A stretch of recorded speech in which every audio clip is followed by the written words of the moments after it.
Whatever it takes to get you to try harder, learn more. There's unlimited resources available. Set your goals and go for it. Alright, why poor people are poor? Because they don't try hard enough. They always do complain about their lives, about their government, about their past. That's why they still stuck till now. And most unsuccessful people are negative.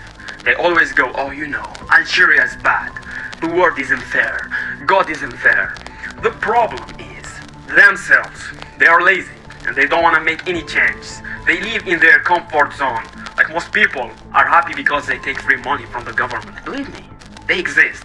And they want that. Man, no one will give you shit. Get the fuck up and take it. Do not wait the apple to fall down to you. Get up and pick it. Most people have this attitude disease, which is overcaution. Those people never will have much. They're too cautious. Now, you can also be too reckless, but you can also be too cautious. This is called the timid approach to life. And my caution was always the risk. And the risk used to drive me right up the wall. And my father always warned me, be careful, take things easy, avoid speed. But you know what? In my mind, it means to me, go hard, speed more, do not stop, keep going. Now, hopefully, he started to get used to my attitude. But why I always do the opposite? And I did never take his advice. Because I believe that our parents are always protective. They prevent you from being hurt. They always try to protect you from the danger. But I knew deep in my heart that I'm doing the right things. Even if I was doing the wrong things, at least I will learn. But what if I followed his advice? How the fuck I'm gonna learn ever in my life? This also make me feel good to do what others cannot do. Actually, this is a point. So don't be held back by people's opinion, even if they're your parent. Now, obviously, I'm not telling you to not listen to your parent, but have a balance and a filter to filter their advice. Because some of their advice will let you poor all your life, and they don't want you to be poor. But you still must obey them. However, find out what's better for you and what's better for the life you want. And when people come to me and say, you're a moron, you're doing this and this and this and this, trying to help me back to their fucking level, small level. First thing I say, okay, I understand. You are right in your point of view, but I still wanna try. Also, sometimes I used to say, what if this happened? It's called the language of the poor. What if this happened? And on top of that, if this was to happen, look at the fix I would be in. I better not try. I could always ace myself out. Then I will tell you what changed my life. And believe me, it's all risky. The minute you were born, it got risky. If you think trying is risky, wait till they hand you the bill for not trying.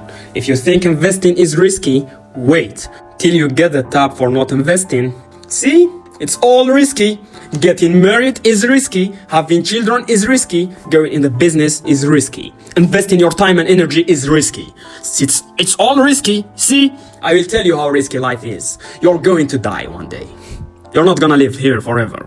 And I will tell you something that most people cannot understand. Frugal people cannot understand. You will have everything you want if you actually try, if you actually work hard, if you actually give it your 100%. It's literally impossible to fail. I guarantee you. And what's the point of living life like a coward who fears risk, who fear going into adventures? What's the point of living like a loser? Better to live 30 years full of adventure, full of success, than 100 years safe in the jail. Most people are in jail. And the most dangerous thing is they don't even realize that they're inside. See, it's not important how long you live. What's important is how you live. Anyway, let me reveal another truth about losers. Obviously, because I'm Dr. Truth. Are you familiar with the word pessimism?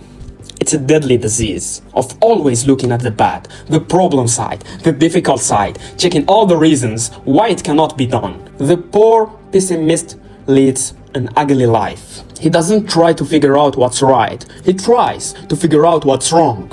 He doesn't look for virtue. He looks for faults. And when he finds them, he's delighted. How ugly, how disgusting is this? When the poor guy looks through the window, doesn't see the sunset, sees the specks on the window. See the difference between the pessimistic and the optimistic? It all depends on how you look at it. Our lives are mostly affected by the way we think they are, not the way they are. The way we think they are affects us most. That's why you need to have a better thinking habits. Like poor thinking habits keeps most people poor. Not poor working habits. Most people work hard, but they don't think hard. Your mind is like a factory. It's a mental factory, and whatever you think about all day long pours ingredients into the mental factory. And that's what builds the economic, social, financial fabric of your life. As you think, so you become. How awesome is that? If a guy says, I want to be a great leader, wonderful. The first thing we do is follow him to his house. When he gets there, we walk in and check his library. It's number one. So why we check his library? The reason is because what a man reads pours massive ingredients into his mental factory, and the fabric of his life is built from those ingredients.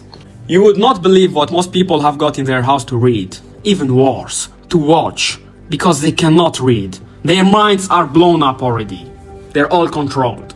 All they do is scroll on TikTok, on Instagram, watching some titties, some dancing, disgusting hoe, consuming complete nonsense garbage. Can you imagine dumping a bottle of trash into your mental factory every day and coming out with a rich dynamic plus to life?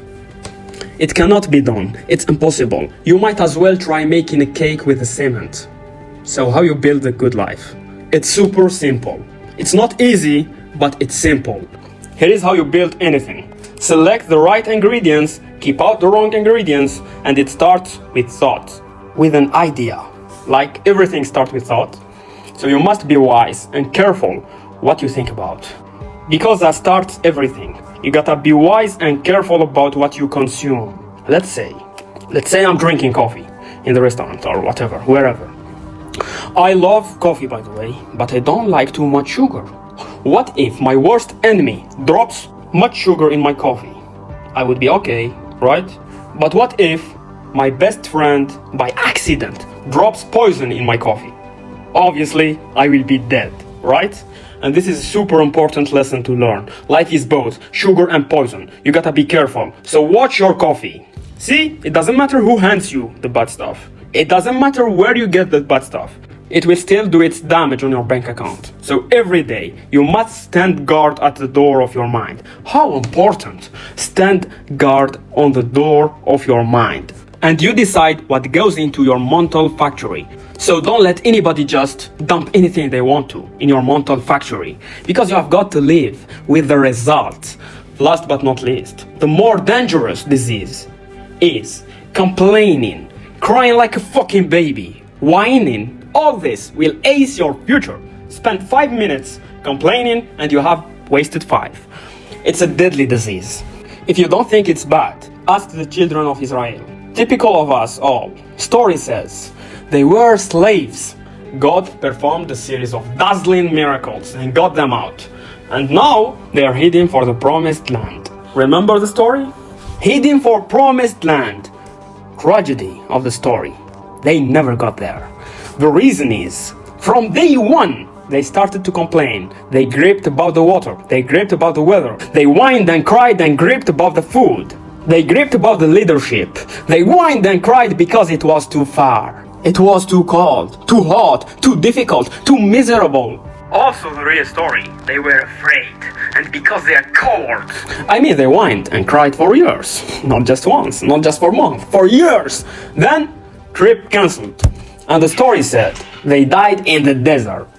They never got to the promised land. So keep that in mind. Just be on the lookout of the things that can destroy all the good you start. The war is on. You gotta make sure you're winning the war.